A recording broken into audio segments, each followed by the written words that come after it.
Deer learner, আসসালামু আলাইকুম। আজকে আমি দুইটা গুরুত্বপূর্ণ প্রিপোজিশন নিয়ে কথা বলবো। একটু আগে দেখেছেন আমি সিলাম রোডের ওই পারে থেকে আমি এপারে আসছি। অর্থাৎ দুইটা প্রিপোজিশন খুবই গুরুত্বপূর্ণ, যেমন অ্যাক্রস এবং অপোজিট। আসলে এগুলি আমরা কোন জায়গায় ব্যবহার করব, কীভাবে ব্যবহার করব? আমরা যদি এই যে দেখেন আমি রাস্তাটা পার হইলাম, এই ক্ষেত্রে আমরা দুইটা প্রিপোজিশন ইউজ করতে পারি, একটা কি অ্যাক্রস অথবা opposite.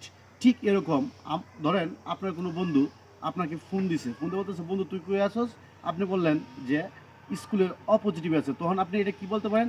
I am standing opposite school, অথবা I am standing across school. ঠিক এরকম ধরেন আপনি নদীর অপোজিটিভে আছেন, বিপরীতে আছেন, তখন কি বলতে পারেন?